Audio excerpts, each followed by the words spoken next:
Hello दोस्तों, आज हम आपके लिए 50 क्वेश्चन लेके आए हैं कृषि वानिकी के, जो काफी महत्वपूर्ण है। कृषि वानिकी से आपको जो है 50 क्वेश्चन यहाँ पर देखने को मिलेंगे।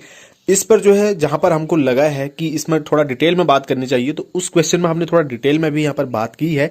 तो आप इस वीडियो में जो है मेरे साथ लास्ट तक बने रहिए और अपनी प्रतिक्रिया जो हमेशा की तरह आप कमेंट सेक्शन में जरूर दीजिएगा। और कुछ भी सुधार करने की इसमें जरूरत है, आप वो भी आप अपना सुझाव दीजिए। और अगर किसी आंसर में आपको डाउट लगता है तो वो भी आप वहां पर क्लियर कर सकते हैं दोस्तों, ठीक है। अगर आप विभिन्न प्रकार की अच्छी बुक्स की जरूरत आपको है तो आप डिस्क्रिप्शन में देखिए, वहां पर हम विभिन्न प्रकार के लिंक दिए हैं, वहां से आप शॉपिंग कर सकते हैं, बुक बाई कर सकते हैं। और बाकी जो है आप डिस्क्रिप्शन जरूर चेक कीजिए, वहां पर आपको बहुत सारे लिंक मिल जाएंगे। आप हमसे ब्लॉग और हमारी ब्लॉग वेबसाइट है वहां पर जुड़ सकते हैं। इसको जो है प्रिंट में लेने के लिए, इन क्वेश्चंस को प्रिंट में लेने के लिए आप हमारी ब्लॉग वेबसाइट में जाइए, लिंक आपको डिस्क्रिप्शन में मिलेगा। और पहली बार अगर आप हमारे चैनल पर हैं तो ये सब्सक्राइब का बटन दबाकर आप हमारे चैनल को सब्सक्राइब कीजिए और नोटिफिकेशन बेल आइकन प्रेस करके ऑल नोटिफिकेशन ऑन कर लीजिए दोस्तों। तो दोस्तों, मेरा नाम है प्रेम और मैं आपके साथ इस वीडियो में लास्ट तक 50 क्वेश्चन शेयर करूंगा। तो आप जो है वीडियो को लाइक भी जरूर कीजिएगा अगर आपको वीडियो पसंद आता है तो प्लीज। चलिए दोस्तों, सबसे पहला क्वेश्चन इस सिलसिले में हम बात करेंगे। सबसे पहला क्वेश्चन है, जादुई वृक्ष की उपमा दी गई है। दोस्तों, जादुई वृक्ष की उपमा जो है किसे दी गई है? तो जादुई वृक्ष की उपमा किसे दी गई है? तो वो सुब्बुल को दी गई है, ठीक है। क्वेश्चन नंबर 1 है। उसके बाद दूसरा प्रश्न है दोस्तों, टी रिसर्च इंस्टीट्यूट स्थित है। तो टी रिसर्च इंस्टीट्यूट जो है कहां पर स्थित है? तो ये देहरादून में है, टी रिसर्च इंस्टीट्यूट, ठीक है। देश में सबसे अधिक खादर भूमि किस राज्य में है? दोस्तों, खादर भूमि की यहां पर बात हो रही है, तो खादर भूमि सबसे अधिक जो है किस राज्य में है? ये उत्तर प्रदेश में है। उत्तर प्रदेश में सबसे अधिक खादर भूमि है। अगला है, पत्तल उद्योग की उपयोगी वृक्ष है। पत्तल उद्योग का उपयोगी वृक्ष क्या है? तो दोस्तों, ये पत्तल उद्योग का उपयोगी वृक्ष क्या है? ढाक है, ढाक, ठीक है।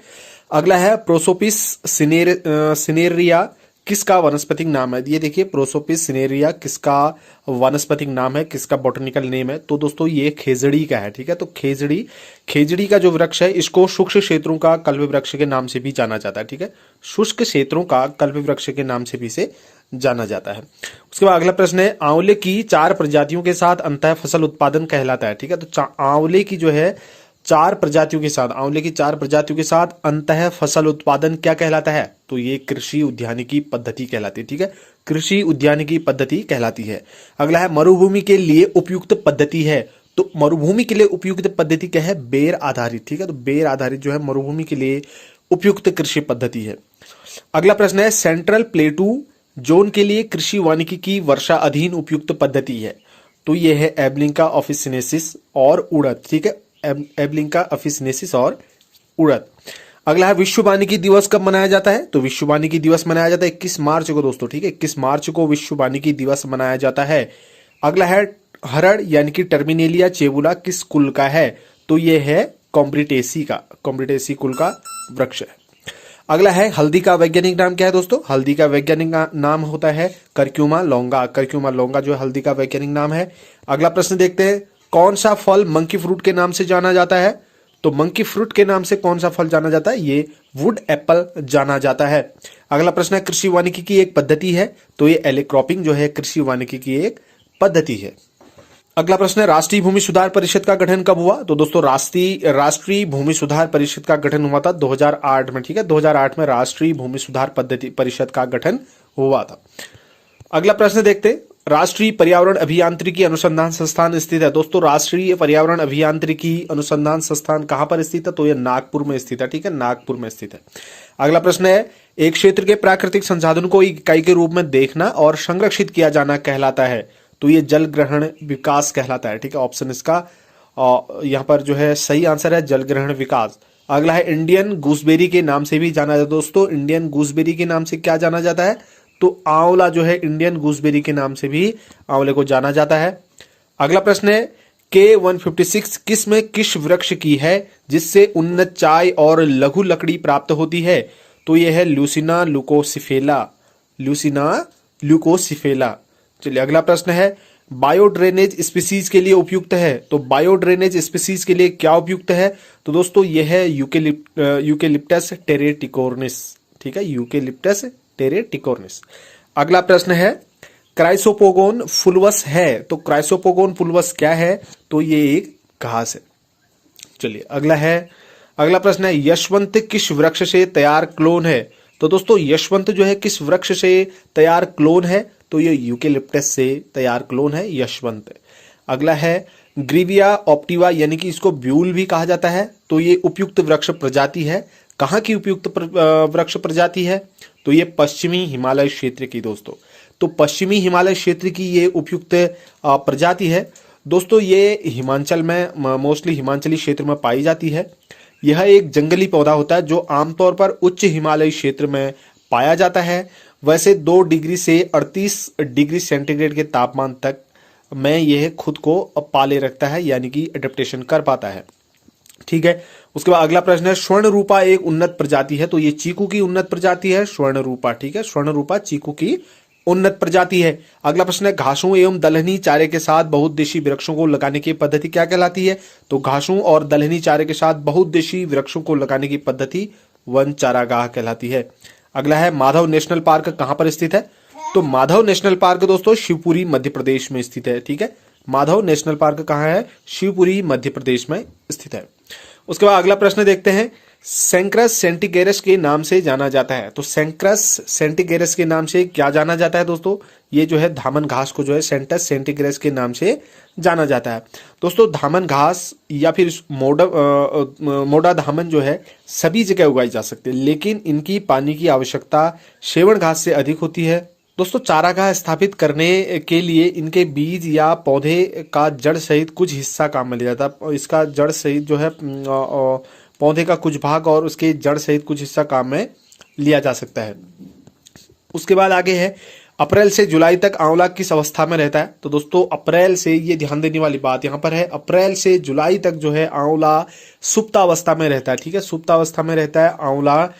तो बांस उत्पादन में प्रथम स्थान किस देश का है? तो बांस उत्पादन में प्रथम स्थान है चीन का दोस्तों। देश में ग्रीन इंडिया विथ नीम आंदोलन चलाया गया, तो देश में ग्रीन इंडिया विथ नीम आंदोलन जो है 1998 में चलाया गया। ठीक है, 1998 में चलाया गया। अगला है, सुप्रीम माइल्ड फॉरेस्ट प्रजाति है? तो सुप्रीम माइल्ड फॉरेस्ट प्रजाति किस चीज की है दोस्तों? तो ये है अमरूद की। ठीक है, सुप्रीम माइल्ड फॉरेस्ट प्रजाति अमरूद की है। अगला है, आजकल सफेदा यानी कि यूकेलिप्टस को सबसे ज्यादा खतरा किससे है? तो दोस्तों यह है लेप्टोसिवे इंसावा से। लेप्टोसिवे इंसावा के बारे में थोड़ी सी चर्चा करें तो लेप्टोसिवे इंसावा एक आक्रमणकारी कीट है। तो ये क्या है? एक आक्रमणकारी कीट है जो यूकेलिप्टस के वृक्षारोपण को गंभीर नुकसान पहुंचाता है दोस्तों।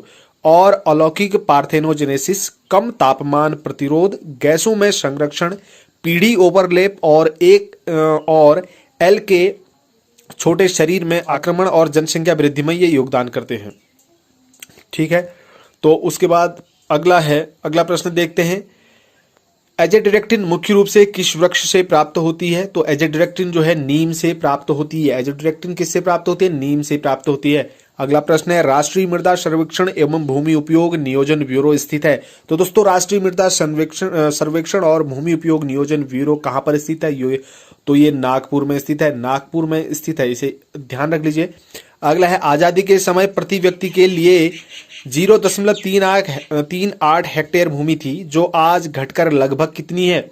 तो आजादी के समय प्रति व्यक्ति के लिए 0.38 हेक्टेयर भूमि थी, जो आज घटकर कितनी रह गई है? तो दोस्तों ये रह गई है 0.15 हेक्टेयर। ठीक है, 0.15 हेक्टेयर रह गई है, जो आजादी के समय 1947 में जो है 0.38 हेक्टेयर भूमि थी।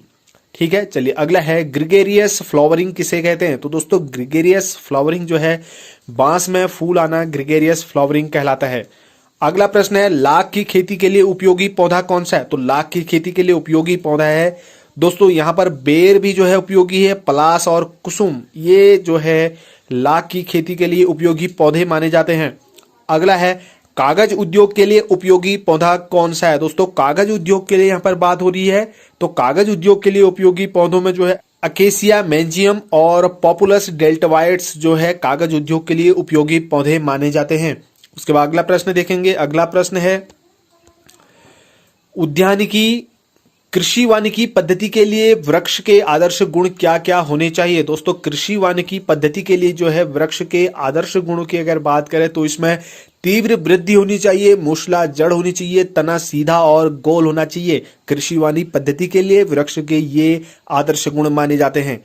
ठीक है, तो ये देख लीजिए आप। उसके बाद अगला प्रश्न है, बेर और एलोवेरा को साथ उगाना कैसा पाया गया है? तो दोस्तों बेर और एलोवेरा को एक साथ उगाना जो है काफी उपयोगी माना गया है। तो इसका राइट आंसर है उपयोगी माना गया है। और यहां पर ऑप्शन अगर होते तो यहां पर लाभकारी माना गया है, हानिकारक माना गया है, इनमें से कुछ नहीं, इस तरह के ऑप्शन आपको देखने को मिलते। तो यहां पर बेर और एलोवेरा को साथ उगाना कैसा पाया गया? तो ये उपयोगी माना गया है। उसके बाद अगला प्रश्न है दोस्तों, खस। आप जानते होंगे खस का वैज्ञानिक नाम क्या है? तो खस का वैज्ञानिक नाम है वेटिवेरिया जिजानाइट्स। ठीक है, वेटिवेरिया जिजानाइट्स जो है खस का वैज्ञानिक नाम है। बॉम्बैक्स सीबा क्या कहलाता है दोस्तों? बॉम्बैक्स सीबा क्या कहलाता है? तो ये सेमल जो है बॉम्बैक्स सीबा कहलाता है। उसके बाद अगला प्रश्न है, सुषुप्तावस्था तोड़ने वाला सबसे प्रभावी रसायन कौन सा है?